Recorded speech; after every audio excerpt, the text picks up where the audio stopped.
What's up, guys? Lindsay here, and I guess this is gonna be the real Deathbed #1 video. Even though my other Deathbed video perfectly encapsulates what I think about this comic. I cannot even begin to explain how disappointed I am that this comic is not about a killer bed. I'm not even joking. I full on 100% thought that this book was going to be about a killer bed. So even if this comic is good, it will never live up to that. It's just, I'm so disappointed. It's the opposite of a surprise. Whatever the opposite of a surprise is, that's how I feel. I feel empty. But I'm still pretty sure that this comic is not good. Also, you're saying to yourself, Lindsay, why didn't you read the synopsis? Because buying comics, it's a little bit of a risk. That's what makes it exciting, thrilling. And then look at this. It's got a flying bed on it. Why wouldn't it be murdering? Why wouldn't all beds be murdering all the time? So we get into... I just want to show this. This looks pretty cool on the surface level. But then you realize it's not in chronological order. We got 1989 here. We got 1968. We got 1985. We got a 1962 over here. Okay, so a lot of stuff's going on. I'm still hopeful. This is me still hopeful. I'm like, oh man, this bed has killed so many people. It's killed people on a boat. It's killed I was going to say an ancient creature, but that's 71. Oh, it killed... I was trying to think of that one Grand Prix guy name I know, Mario or something. Mario Andretti. It killed Mario Andretti in 1990. It killed this guy in 1980. Wow, this bed is fucking lethal. I'm ready. And then I'm going to turn the page and I'm not going to say anything for like a second, okay? And then I just want you to see it.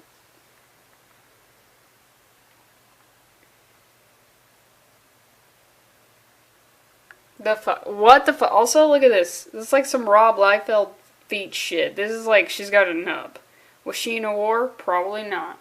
This, if I wasn't gonna make a video about this, if I was just like reading this for pleasure, I would have stopped right here.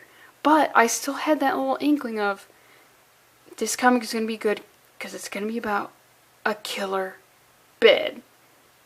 But just look at this. This is,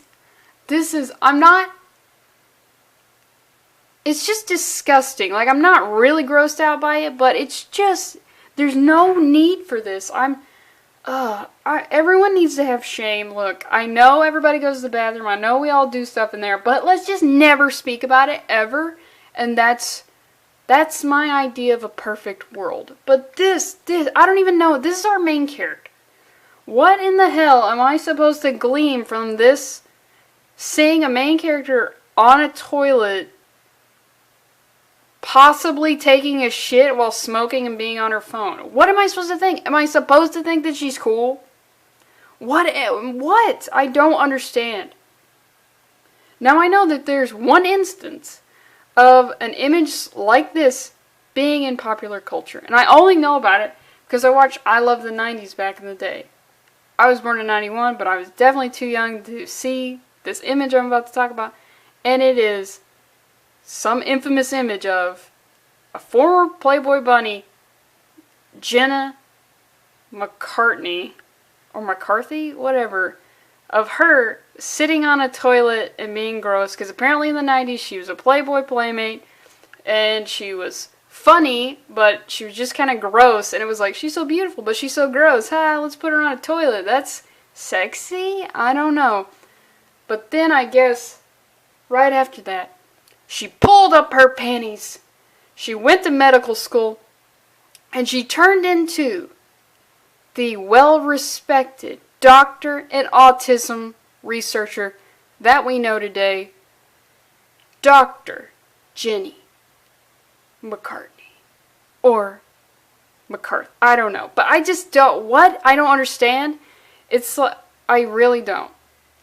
If for some reason you're watching this and this appeals to you, show me. I think it's another thing with like Assassinistas of, look how trashy they are. Isn't that cool? No, it isn't. So, Her thing is, she's a really good ghostwriter. She's great at writing other people's stories about their lives at the sacrifice of her own. Wah, wah. Yeah, we haven't seen that a billion times. So she gets an invitation to a job. Of course, it's a spooky mansion of this man who supposedly has lived a very storied and whimsical and adventurous life. But he's on his deathbed, and that's when things take a turn, and I realize that this comic is not about a killer deathbed. See, when you've got this many large paintings about yourself, you at least have money because you had to commission paintings that are apparently like 10 feet tall, so I guess good for you. Also, we see some creatures on the borders. It doesn't matter. And then we see this guy who's on his deathbed, seemingly not a bed that's going to be killing him, but just a person who is dying. And then when you're dying on a bed, we call it your deathbed because that boosts their self-esteem and, you know, hope for the future. Also, this character, the main protagonist, the female, she just sounds like an idiot, like a fucking idiot. So, is this like a family home? And look, I know I say like, sometimes I probably say things, not in the tone, but just sort of in the words I choose, some Valley Girl type stuff.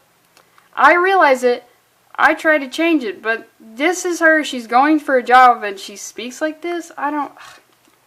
It's stupid. It's just stupid. Some stuff happens, and he's trying to convince her that he doesn't have regrets. He needs his story to be told. And she's just like, what? And he says, can I tell you a secret? And he's like, oh, he looks deranged. What could this even be? I lied. I hope you brought your dancing shoes, motherfuckers. And you're like, oh, look at all these demons. And oh, he's got his dick out. Oh, okay. And there's all sorts of creatures. And look at her. Look at our protagonist. She's I can't tell if she's supposed to be fat or what. But, oh man, your dancing shoes. Let's fucking go. And he's fighting creatures and his dick's flopping around. And she's like, whoa, that dick is just flopping so majestically. And you know what? Then she realizes that she likes seeing blood splattered on a dick. And she's like, in 2 weeks' time, I can make that a reality. Because I keep track of my cycle. Fuck. And he's just chopping these things up. And this is our what the fuck? I mean, it's a normal, it's the reaction you should have, but then look at her feet, look at her tiny ass feet, I don't know what the fuck. But he says, I apologize for my state of undress, it's beyond ungentlemanly of me, but my enemies needed to believe I was truly at my most vulnerable. So this whole thing was a ruse. He knows these enemies are coming for him, so he pretends to be dying. And naked? I think you could have just sold it with being in a deathbed. If you're like, hey everyone, this is my deathbed, everyone will be like, oh, he's dying, because we don't refer to beds in any other way. Unless they're a killer bed. I just gotta get over that. This is not the comic I want it to be. But also, they don't see, the demons don't hear like a knife in your utility belt. They don't see it. If you were wearing only a utility belt, I could see that under the sheets. So, you know what? Your logic is a little flawed there, bro. Look at this. Oh, look how cool he is. He looks like a bandolier or something.